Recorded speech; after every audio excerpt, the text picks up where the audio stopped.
Doom, doom, doom, doom, doom, doom, doom, doom, doom. What up, my guys? Welcome to another show, man. It's NBA Talk with Jay. It's Monday, man. It's a new week. It's new Monday, new money. It's all that good stuff, my guys. So, trying to get some cash here today. Didn't really have a good day yesterday, and Saturday was an all right day as well. I probably should have just took the weekend off, man. But it happens. Trying to come on here, give plays for you guys every single day. Like I say, it's Monday, so that means we have our guy Rob Veno here with us from Wages Talk. Rob, how you doing today, my brother? Is everything cool with you? Yeah, Jay, I was talking to you off air a little bit. It's that busy 3 weeks, right? With this March Madness and all these other tournaments, NIT, but NBA included as well. Yesterday I had a split. Had a nice player prop with Jokic PRA over. Boy, he went way over. And fell flat on my face thinking that the Spurs team total would get over. And man, they put up 90 points, make me look foolish. But like you say, that stuff happens. And we're here today to go ahead and see if we can collect a little cash today. Yeah, let's do it, man. Like I said, it's 7 games. I'll come out and tell you guys. I don't really like this slate. I'll be perfectly honest with you. I always look at every game, look at every angle, my angles as well. But I mean, we're gonna break it down. See what I'm saying? Hopefully, Rob has some good stuff. Like I said, I got lean stuff I'm leaning, but I can tell you right now, guys, this is probably a day that I probably won't bet anything. But let's get over here to the first game up, man. Let's go over here to the streets of Detroit. Man, I want to take this game off here, Rob, but I like to talk about every game. But Rob, what we doing? Pacers laying 3.5 on the road versus the Detroit Pistons here, over and under sitting at 226. So in my notes, Jay, the first thing I listed is this is today's Jay Money game because well, I know because I'm like, which team is trying to list more injuries here, man? Oh my it's God. Crazy how badly Detroit wants to lose. Buddy Hield goes on the injury list. Wait a minute, we better throw Marvin Bagley on that injury list. I mean, Detroit's playing with nobody. And to the point that you make all the time, this team in particular has no interest in winning a game. They just played the other night. Indiana played with very little, right? Everybody on the bench hurt, and they still win 121-115, laying the same exact price, same exact situation. I'd like to just keep this simple, Jay, and say, hey, Indiana's a half a game out of a play-in spot. They want the game.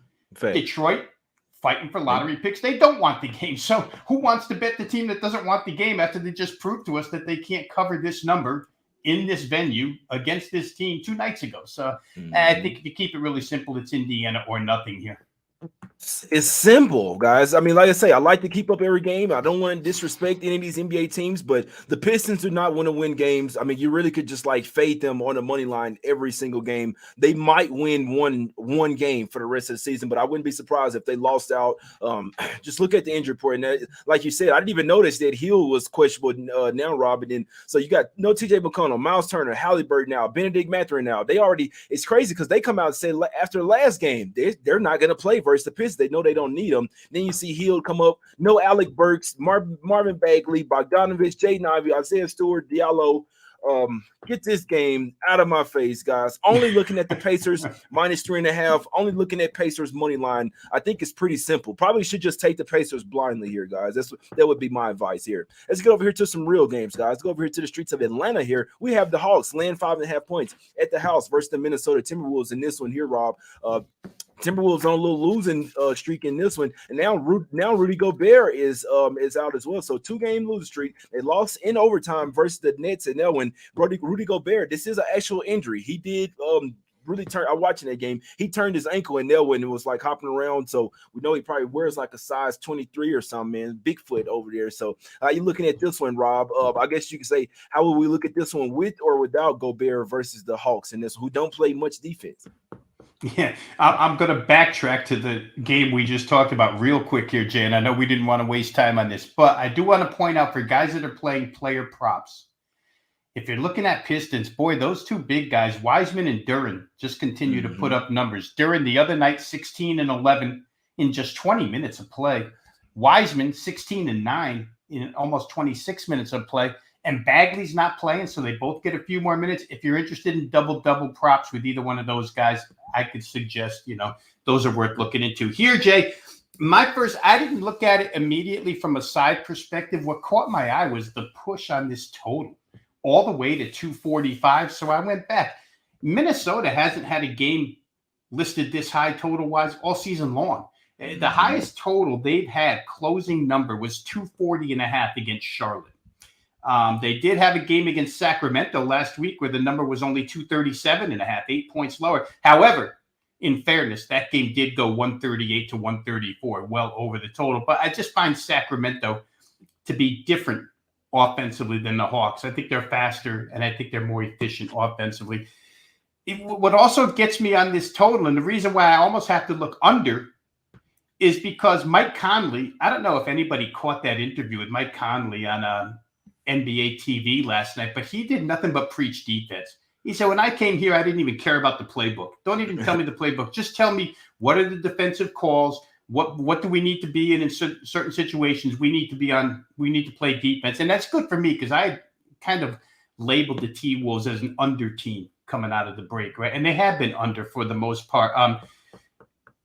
The Quinn Snyder, the Hawks head coach, reading his quotes, he's like, we have to be better guarding the perimeter, 3-point defense. And the problem is we don't stay in front of the ball. So they're working on that. Now, whether or not they can be any good at it, I mean, you should be. You have DeJounte Murray, right? You should be good at that, even if Trae Young isn't. So to me, Jay, I didn't bet the game either way. I think Atlanta's probably the right side, but I'm afraid to lay that many points with them because I know they don't want any part of the lottery. Minnesota wants to be in the playoffs in any capacity. So I know they're going to come even without Gobert. I got to say, I would probably look under here. I didn't bet the game, so I don't want people to run off and say Rob's on under. But if I were to look, I think 245 is just a shade too high here.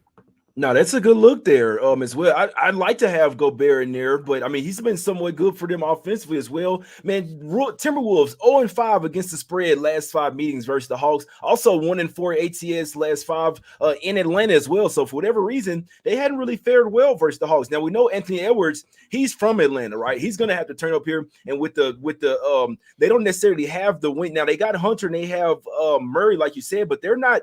The Hawks are not locking down on defense. At least the Nets, their wing defenders were coming in there like, look here, we're not letting Anthony Edwards beat us. They were denying him heavy. Cam Johnson, Mikal Bridges, they were denying Edwards heavy in that one, guys. So Edwards might have a little bit easier game in this one. Wolves also only 2-7 ATS last 9 games playing on 2 days rest. So for whatever reason, man. But when you look at the Hawks, they've been alternating wins and losses as far as the point spread. Win-loss, win-loss, win-loss, right? And then the last one, they obviously took the L versus the Celtics in that one. So second straight game at the house. They do have the Warriors on deck. I'm only looking towards the Wolves in this one, in my opinion, my guys. I know this is a standalone road game. They will go back and face the Celtics at home in a few days, but I feel like this could be a game where Anthony Edwards could really go off. The Wolves, like you said, now the Hawks are fighting for a playoff spot as well, but they're over there in the East. The Wolves have a much tougher go over there. I feel like if Gobert is ruled out of this one, it might go up to 7. I think regardless, though, I'm only looking towards the Wolves in this one.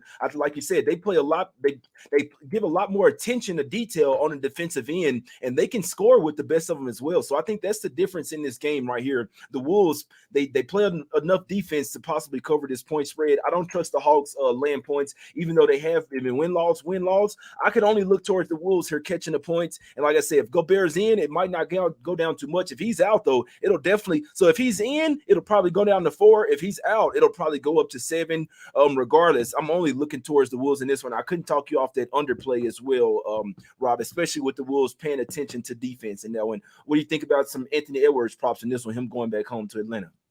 Yeah, those are in the NBA. It's funny, Jay. Those are always worth looking at because these guys. I just read where Isaiah Jackson for the Pacers went home to Detroit. Isaiah Jackson, not a guy you would think of for props, but that propelled him to a huge game Saturday night because he was in front of his friends and family in Detroit. So maybe you look that way again tonight, Isaiah Jackson. Again, we're going back to the game we didn't want any part of, right? All these extra props. But to your point, yes, when these guys come home, you have to at least take a look without question. Yeah, I think Anthony Edwards props is like 27.5, guys, the points. And like I say, if the Hawks aren't really denying him the ball like the Nets did, and they're allowing him to catch it and get in his groove, whether the Wolves cover or not, we know Anthony Edwards is he's gonna have the ball in his hands. He's looking to score. And one thing I saw in the last game as well, he barely wasn't even looking when they're like losing the game. He's not even looking towards passing. He's just going towards scoring. And that was so Anthony Edwards might be the best look in that game, guys. Let's go over here to the streets of Dallas here. We have the Mavs getting a 1.5 at the house versus the Memphis Grizzlies in this one here, Rob. Mavs took the Grizzlies to the brink, right? They gave them everything they can handle in their last game. I believe the Grizzlies were laying 7.5, 8 points in that one. I'm looking at the game. I'm like, bro, the Mavs might win this game. They came out there in the third quarter, took like a double-digit lead, and then the Grizzlies obviously come back and fight and get the win, but it was still only by 4 points.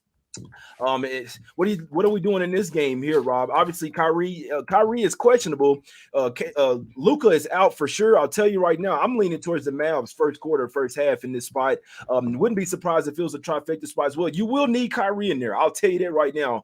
But they did just show us, even with Hardy and Josh Green, that they could keep this game close. Might get Bullock back today as well. Dylan Brooks been talking plenty of shit. That works when you're at the house and have the crowd behind you. That will not work on the road here where the crowd is against you, and the Grizzlies might not be getting those calls as well. Here, I lean Mavs early in this one, first quarter, first half. Rob, could you talk me off?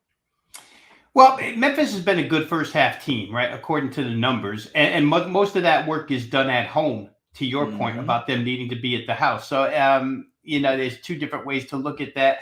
I was talking to you off air a little bit, and I'm going to introduce a new handicapping angle to the audience here that I don't come up with very much. But after 30 years in this racket, it's just gut instinct. Sometimes you get a feel, Jay, you know it, we all do. You get a feel that statistics be damned, this game's going to go one way. And I think what the Mavs proved to us the other night is, I don't even know if they proved it because I think we knew it, but they have to outscore you to beat you. The Mavericks aren't going to beat anybody defensively anymore. Not this year, at least, until they straighten up rim protection and other things. The other night, if they had gotten to 113 to get better than Memphis's 112, it goes over this number that we're looking at tonight, 223.5, 224.5, depending upon where you shop.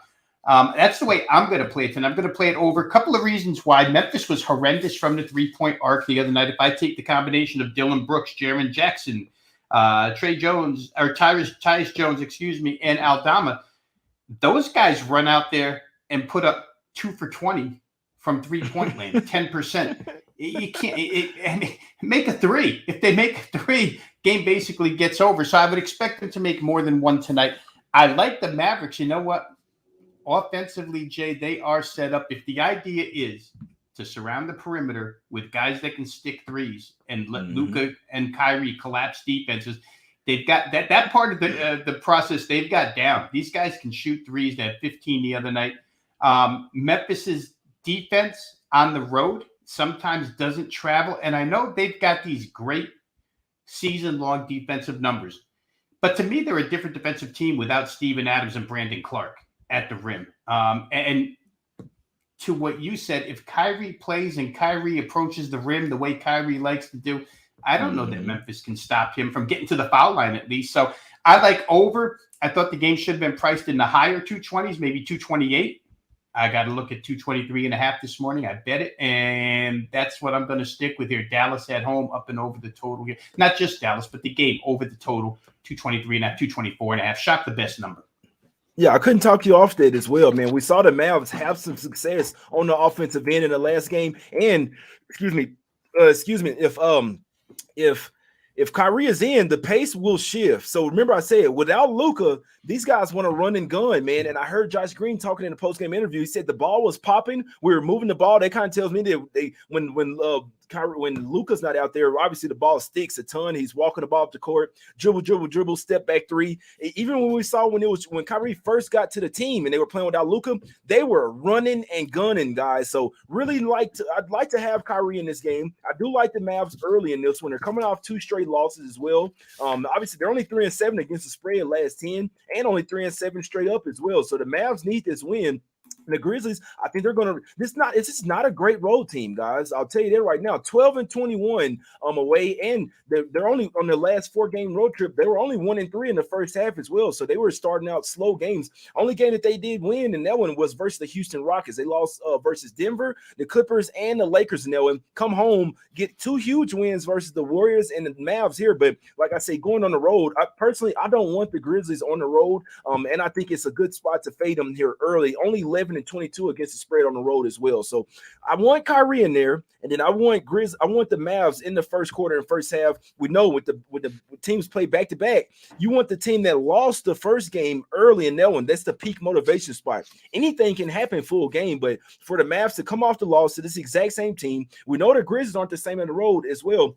And this is an ESPN game as well. Kyrie, come on, please, my guy. I've been backing you all year, bro. Please, I just need you to play this game. You can't make them look, can't start sitting out games now, especially with a new team, and tarnish your image over there as well, man. So you'll be good. I know you had a death in the family, all that, but you got to come and play in this game, ESPN game, my guy.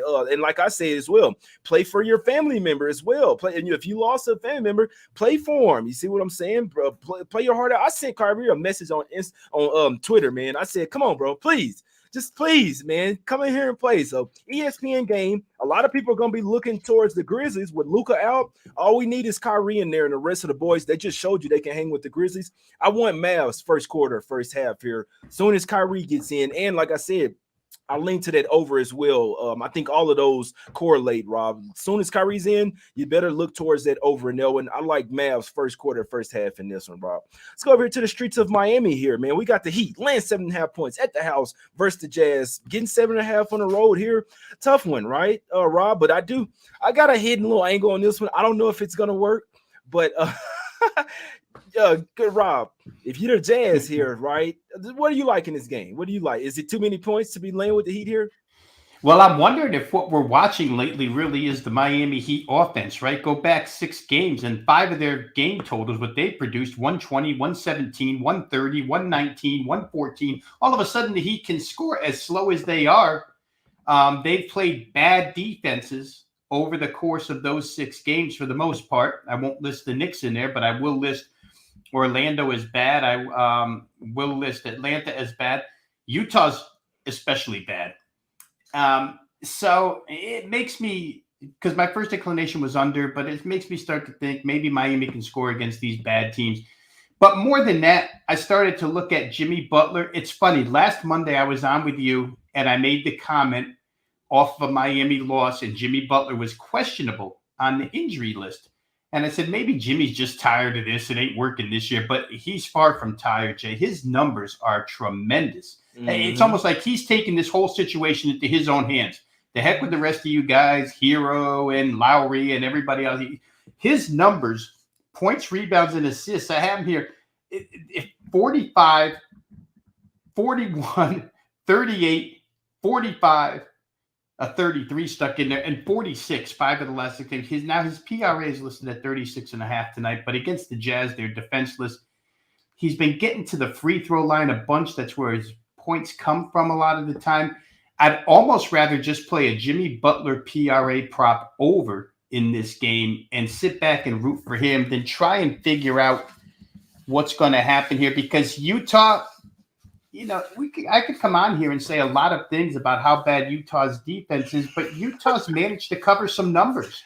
I mean, they're a funny team. It's a group of guys that still plays hard, and the NBA being what it is, I don't know that I expect Miami to be in blowout form most every night. So where the Jazz are concerned, they're 3-0 against the spread last 3. Don't want to bet against it. Don't want to lay it with Miami. I think I'm just better off playing Jimmy Butler PRA over right now, because he has been, for anybody who's been watching, he's just been tremendous lately. That's a fact. I noticed that same thing, Rob. I was watching that Magic game as well. I was low-key rooting for the Magic. It was crazy that 3 he hit to send to overtime, and then overtime they just get smacked. That was a good spot for the Magic, though. There was big brother. They always lose to the Heat, so that was a big game for the Magic to get that win there. I'll tell you this. Now, Jimmy Butler is pissed off, obviously, so that's another good thing for you, Rob. He walked off the court early. So I know it's 3rd game in 4 nights, 4th and 6, and with overtime, but guess what? Only one of those games on the road. They had just played 6 games at the house, didn't travel anywhere. I'm only looking towards the Heat here. And guys, Rob, Ski, look at this. Ski in the chat as well, guys. Look at this. Guy. 6 straight game on the road. Last game of a road trip, right? So it can run out of gas. If you live in Utah and you have a day off in Miami, what the fuck? What are you doing? What are we doing here, Rob? You live in Utah. You live in Salt Lake City, bro. You down in Miami? See what I'm saying? We're not making the playoffs. I know they're making a push, kind of right out. They could, but I mean, they have to win this game. This could be like the Wizards 76ers game yesterday, guys, where I like the Wizards. To be honest with you, my guy Ski was on the 76ers, where it seems like it's too many points. You want to take the underdog, and then they go out there and get smacked by 20. That's how I'm looking at this game. This could be a trifecta spot for the Heat. Sometimes they do start out slow, but mainly the Jazz here, I worry about them possibly going out to go party in Miami, guys. It makes perfect sense. You live in Utah, your day off in Miami, you know what I'm saying? You're coming off 2 straight wins, feeling yourself. This Heat team is pissed off. They play defense. The Jimmy Butler's going off. Not sure who's going to stop him in this game. Taylor Horton Tucker's not going off in this one. You see what I'm saying? So maybe Lauri Markkanen or something like that for the Jazz. They might get Clarkson back here. I don't think it matters. I think this is a Heat type of game. I actually think the Heat can get there early and often, to be honest. I think I'm talking myself into Heat first quarter, first half. Even full game as well. This could be a trifecta spot where this gets ugly and the Jazz might come in this game drunk as hell, my guys. So that's how I'm looking at it. I'm looking at Heat early in this one, my guy. Yeah, I'm right there with you, D. Williams. I might have to get there with the Heat first quarter, first half. This could be a sleepy spot from the Jazz, and they're supposed to run out of gas as the game goes on as well. Last game of a 6-game road trip before you head back to the house. It's like the ultimate fade spot in the NBA. I know this is a new version of the NBA here. The Heat hadn't really showed that we can lay these numbers with them, but it's all the more reason why I think the Heat covered today, because no one's going to want to lay the points with them. I think the Jazz are hungover in this game, guys. This should be a Heat trifecta spot right here. Rob, did you have any looks on the total here? I know my guy Chris liking the over in this one with how bad the Jazz defense been.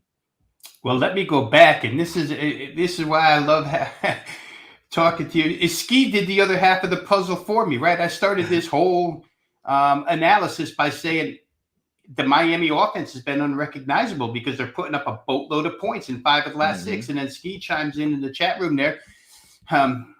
Appreciate you watching us here, Ski, and to tell me that the Jazz defense has given up almost 120 a game. So when you put those 2 pieces of the puzzle together, Heat playing tremendous offense, Jazz playing less than 0 defense, and I'm looking at 116.5 for a team total. I would have to agree with what he posted there in our chat. Maybe you'd look at the Miami team total over 116.5. It would correlate to what you're saying with Heat, maybe even increasing margin at the end of the game here.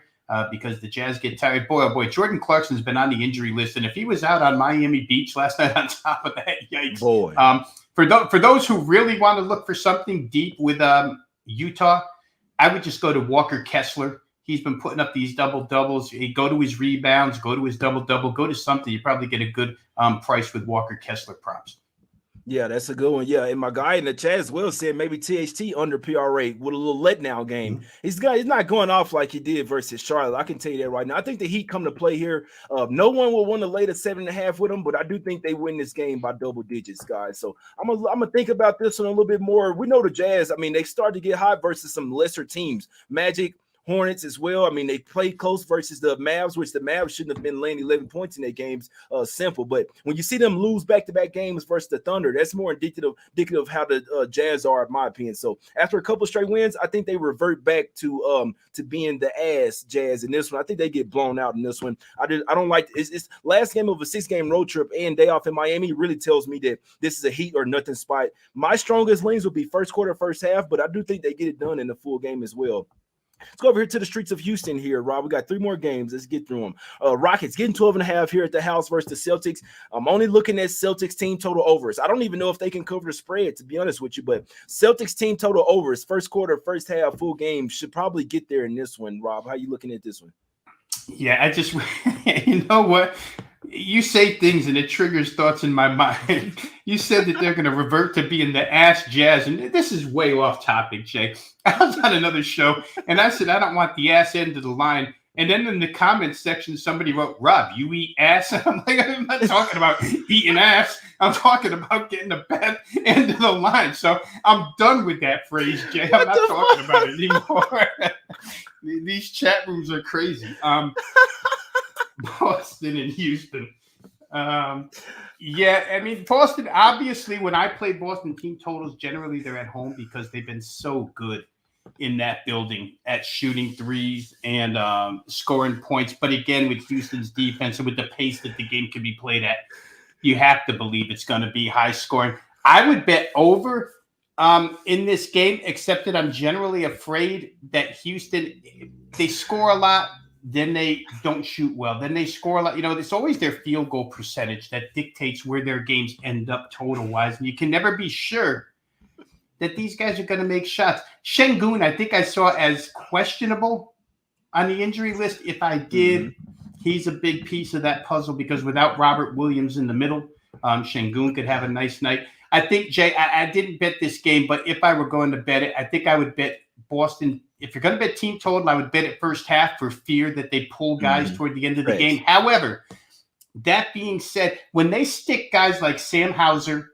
Peyton Pritchard, and these guys on the floor, they walk in and drain threes too. So sometimes Boston can increase margin, even with their backups in. I think that would be the look for me, though. If I'm going to look over with Boston's team total, it would be first half.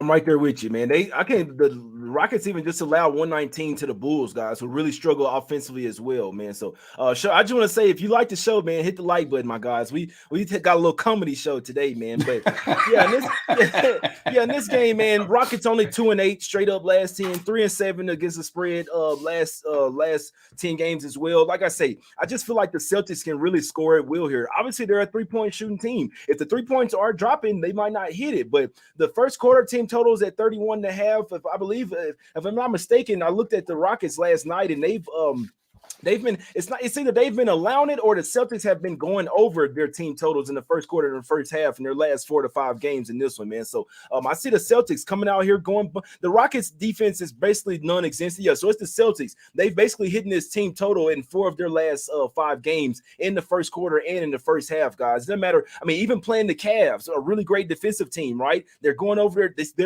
team total. Even playing the teams like the Knicks as well, 34 points in the first quarter. So I was supposed to do this. Well, I've been doing so much shit, but the Celtics have been averaging like 32, 33 points in the first quarter of their last 5 games. Why can't they do it versus the Rockets in this one? Now, they are on the road here, but the Rockets defense isn't going to put up a whole lot of resistance here. It's all about will the Celtics come in motivated. So like I said, if I'm betting this game, it's real simple. I'm betting the Celtics in the first quarter team total over, first half team total over. To be honest, could be a trifecta spot for the Celtics. You always worry about their motivation as well. They shoot a ton of 3-pointers. When they're not going in, they can lose a game. But, I mean, they're not going to lose to the Rockets. I'm just saying as far as covering the spread. They're not going in. They could come out here slow. But Celtics, first quarter team total over first half, guys. It's the only thing I'm looking at in this one. Set up here to the streets of Golden State here, Rob. Warriors laying 4.5 points at the house versus the Suns. They have lost all 3 meetings so far this season versus the Suns. A little triple revenge spot for the Warriors in this one. And KD didn't even make the trip as well. I'd like to at least see him on the bench, heckling Steph and them. What do you think about this one? Can the Warriors keep it going here at the house? It's hard to bet against them, Jay. I mean, we started this with the Indiana-Detroit game by saying keep it simple. And sometimes we can dig too much at the games, but Golden State really is simple. Fade them on the road, bet them at home. I mean, how much easier can it get with these guys? They can't play on the road for whatever reason. It's the craziest thing I've ever seen from a talented team like they are. Same list of injuries for them. Really nothing new on their injury list. So they're fairly, healthy for the most part, with the exception of Wiggins, who hasn't played in quite a while. I would say you have to look at Golden State here. Again, if there was ever a situation where they were going to lose, it would have been the way they played the other night against Milwaukee. And lo and behold, Steph was having none of losing that night. And that's what you get out of Golden State at home. And so I'm way too afraid to step in front of that train. So when I look at the Golden State at home, I immediately scratch the other side and just look if there's enough reasons for me to bet the Golden State side. Maybe there are here. They've been such a great team at home. It's hard to go against them. Totals come way down, Jay, which is interesting to me. I think that 236 now. I think we had 240 early. I think the people who came early were correct in pushing it down. But at 236, I think value is gone. So for me, It would be a look at Golden State, and it's hard to play Golden State when you break it down into quarter, half, or whatever, because again, Golden State's third quarters are when they make their money. So Yes, sir. if you want to go ahead and bet Golden State third quarter right off the bat, I can't disagree with that either. I can't ever. The Warriors do this shit every game, man. They come out there, guys. Just a piece of advice. These are people that watch the show and don't just go to the end. If the Warriors are down at the half, take them in the third quarter every single time. They're gonna at the house. They're gonna cover it, guys. It seems like 95% of the time. It's actually scary, but follow the patterns. I actually hope the Suns come out here and cover the first half and up at the first half. I will unload on the Warriors in the third quarter. You can bet the third quarter before the game even starts, guys. Just take the third quarter spread, but obviously it's a lot better when they're down. In the, you know what I'm saying? So if the Warriors are up 10, the third quarter doesn't give the same juice because now the Suns are going to come out and try to make a push. But you want the Warriors to be down at the half. Oh boy, third quarter is like they do it every single game. I'm telling you this, guys. So, and I can see the game flow going like that as well. Now, I'll tell you this: Suns have a game tomorrow. They play the Bucks. They will hate the Bucks forever. They lost the championship to the Bucks.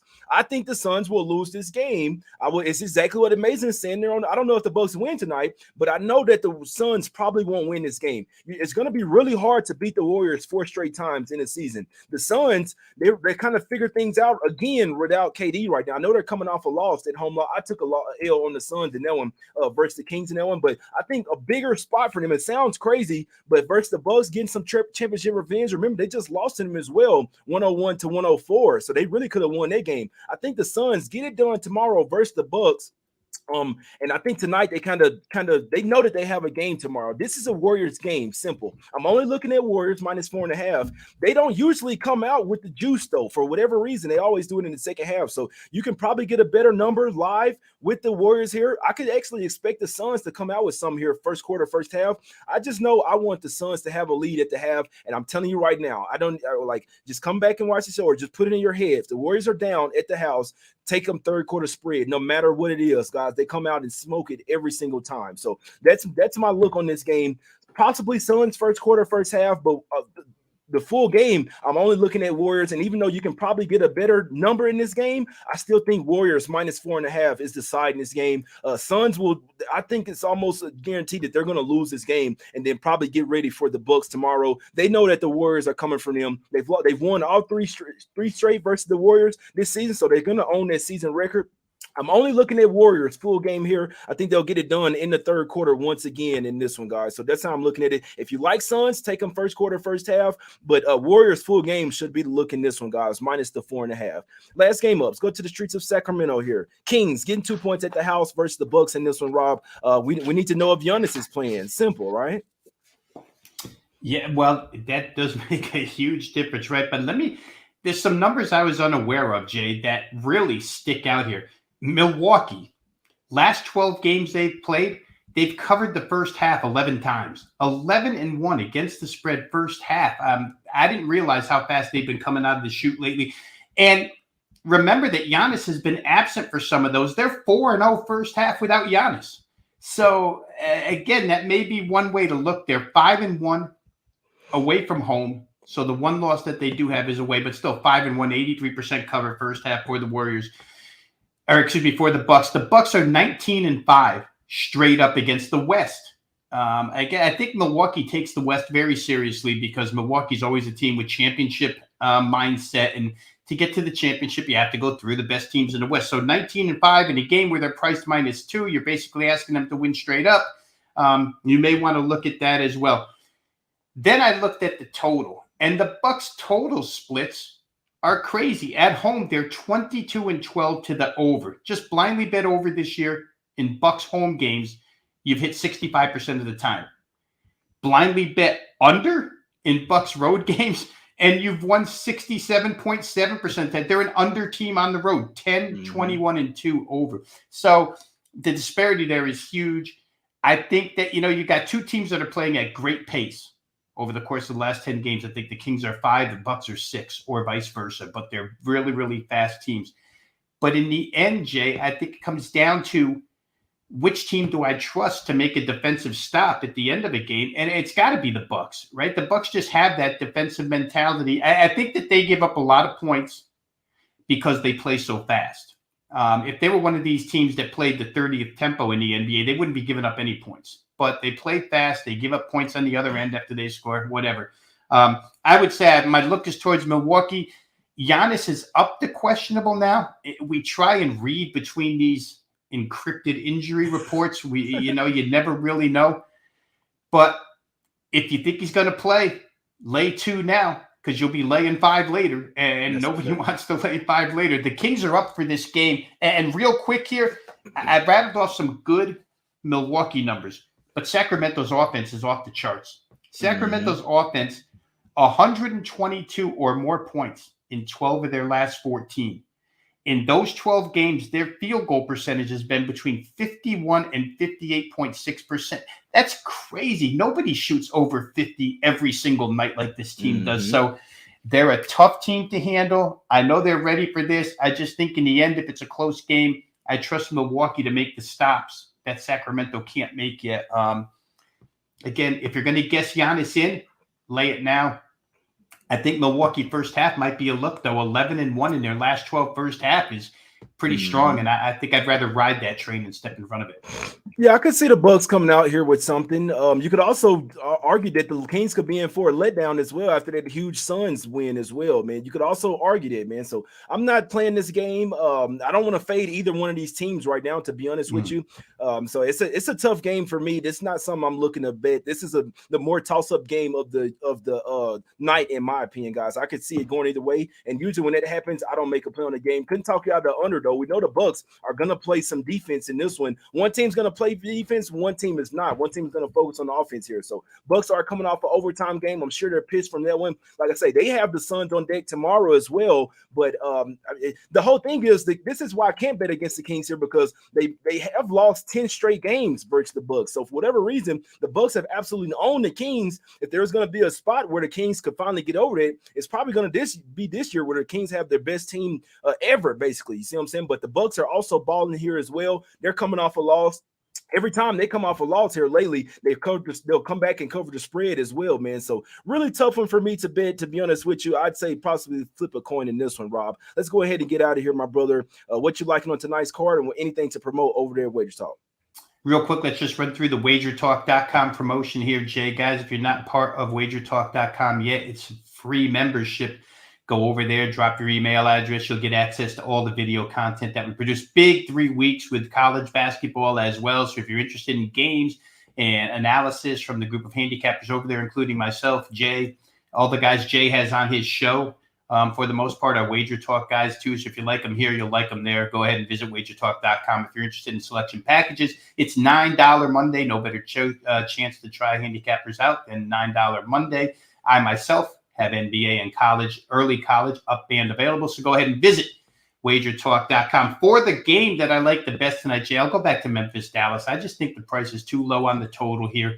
I'm looking at 224 and a half. I think we'll get Kyrie. I think we'll get to 225. I like the way the Mavs play offense. I just never trust their defense. So give me over 224 and a half Memphis, Dallas tonight.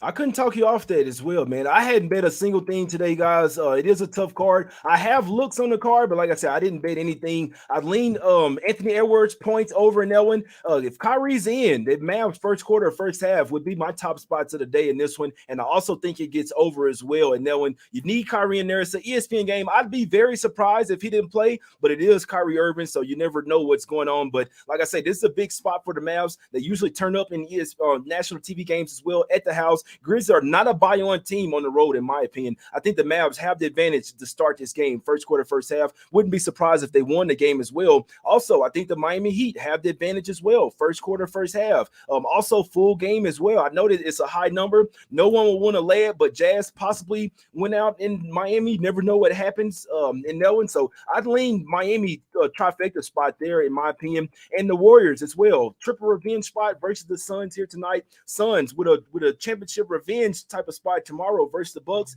I think the Warriors can keep it going here at the house. Steph and the guys, Suns starting to get back used to playing without KD as well. The bench isn't as strong. I think the Warriors can get it done minus the 4.5.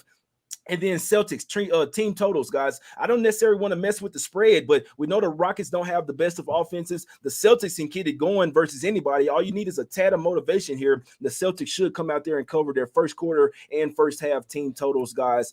That's it for me. That's my top looks. Like I say, I'll keep it real with you guys. I'll let you know what I bet. I hadn't bet a single thing today. It is a spot that I'm really liking tomorrow. I will be doing a night show tonight to break you guys down with it. But that's it for me today, man. Like, I appreciate everybody in the chat, my guys. Hit that like button. 669 people watching live. It's Us Against the Bookies. We're trying to get some cash. Sports betting advice right here every single day, Monday through Sunday, guys. I hope you guys appreciate the dedication. Go holler at Rob over at Wager Talk, my guys. Live show tonight. I believe 10. I'll be doing it at 12 p.m. Eastern. I believe 12 a.m. Eastern, my guys. So check out the night show as well. Join the channel as a member. We will win, my guys. Back tomorrow. Let's get some cash. We out.